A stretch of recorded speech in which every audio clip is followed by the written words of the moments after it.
गौतम बुद्ध को ज्ञान उपलब्ध होने के बाद वह लगभग 12 वर्ष बाद घर वापस लौटे। जिस दिन उन्होंने घर छोड़ा था उनका बेटा राहुल एक ही दिन का था। वह जब वापस आए तो वह 12 वर्ष का हो चुका था। बुद्ध की पत्नी यशोधरा उनसे बहुत नाराज थीं और उन्होंने उनसे एक महत्वपूर्ण सवाल पूछा।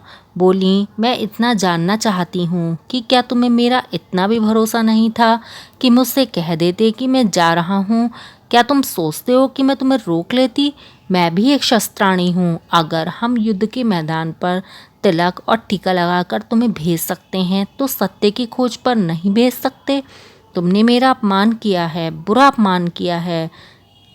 तुमने मुझसे पूछा क्यों नहीं? तुम कह तो देते कि मैं जा रहा हूँ। एक मौका तो मुझे देते, देख तो लेते मैं रोती हूँ, चिल्लाती हूँ या रुकावट डालती हूँ। बुद्ध से लोगों ने अब तक बहुत तरीके के प्रश्न पूछे होंगे, मगर जिंदगी में एक यही मौका था जब वे चुप रह गए, कुछ जवाब ना दे पाए। और यशोधरा ने एक के बाद एक तीर चलाए।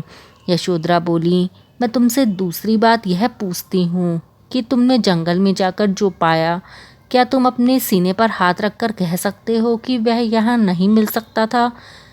यहाँ भी भगवान बुद्ध कैसे कहें कि यह यहाँ नहीं मिल सकता था, क्योंकि यह सत्य तो सभी जगह है। और भ्रमवश कोई अनजान कह दे तो भी कोई बात मानी जाए। अब तो उन्होंने खुद सत्य को जान लिया है कि वह जंगल में मिल सकता है तो क्या बाजार में नहीं मिल सकता? पहले बाजार में थे तो लगता था सत्य तो यहाँ नहीं है, वह तो जंगल में ही है। वह संसार में कहाँ, वह तो संसार के छोड़ देने पर ही मिल सकता है। पर सत्य के मिल जाने के बाद तो फिर उसी संसार और बाजार में आना पड़ा। तब जाना सत्य तो यहाँ भी जाना जा सकता था, पर यहाँ थोड़ा कठिन जरूर है। पर ऐसा कैसे कह दें कि यहाँ नहीं है? वह तो सब जगह है। भगवान बुद्ध के पास इस बात का कोई उत्तर नहीं था। उन्होंने आंखें झुका लीं। तीसरा प्रश्न जो यशोदा ने उनसे पूछा, शायद यशोधरा नहीं समझ सकी कि बुद्ध पुरुष का यूं चुप रह जाना अति खतरनाक है। उस पर बार बार चोट कर अपने आप को झंझट में डालने जैसा है। बुद्धों के पास क्या होता है? ध्यान, ध्यान, ध्यान और संन्यास। सो इस आखिरी चोट में यशोधरा उलझ गई। तीसरी बात उसने कही, राहुल को सामने किया और कहा, ये तेरे पिता हैं। ये देख, ये जो भिखारी की तरह खड़ा है, हाथ में भिक्षा पात्र लिए, यही है तेरे पिता। ये तुझे पैदा होने के दिन छोड़ कायरों की तरह भाग गए थे, अंधेरे में अपना मुंह छिपाकर। जब तू मात्र 1 दिन का था, अभी पैदा हुआ नवजात शिशु। अब ये लौटे हैं तेरे पिता, देख लेने जी भर के। फिर शायद ये आए ना आए, तुझे मिलें या ना मिलें। इनसे तू अपनी वसीयत मांग ले। तेरे लिए क्या है इनके पास देने के लिए, वह मांग ले। यह बड़ी गहरी चोट थी।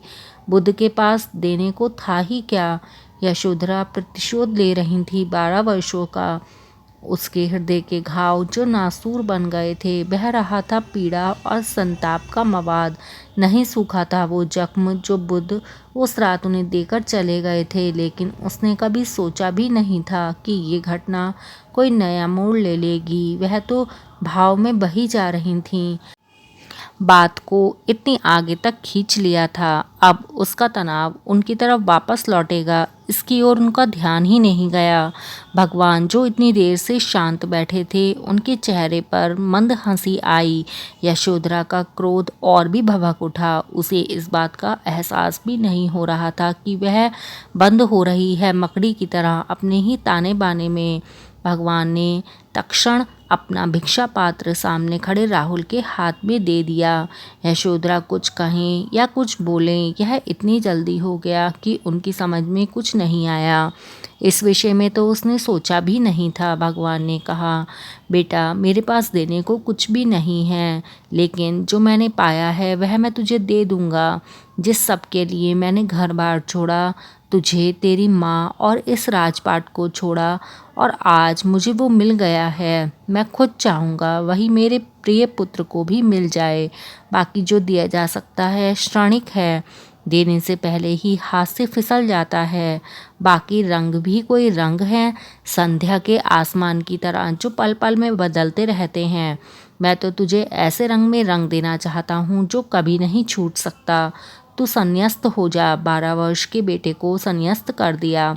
यशोधरा की आंखों से झरझर आंसू गिरने लगे। उसने कहा, यह आप क्या कर रहे हैं? पर बुद्ध ने कहा, जो मेरी संपदा है वही तो दे सकता हूँ।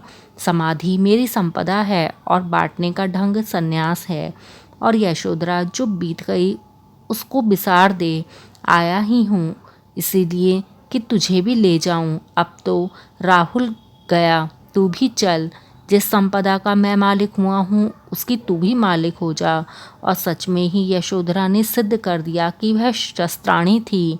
तक्षण पैरों में झुक गईं और उसने कहा, मुझे भी दीक्षा दें। और दीक्षा लेकर भिक्षुओं में, सन्यासियों में यूं खो गईं। फिर उसका कोई उल्लेख नहीं है। पूरे धम्मपद में उसका कोई उल्लेख नहीं आता। हजारों सन्यासियों की भीड़ में अपने को यूं ही मिटा दिया जैसे वो हैं ही नहीं। लोग उनके त्याग को नहीं समझ सकते। अपने मान सम्मान अहंकार को यूं मिटा दिया कि भूल ही गई कि ये वही यशोधरा हैं, भगवान बुद्ध की पत्नी। बहुत कठिन तपस्या थी यशोधरा की, पर उस पर भी वह खरी उतरी। उसकी अस्मिता यूं खो गई जैसे कपूर।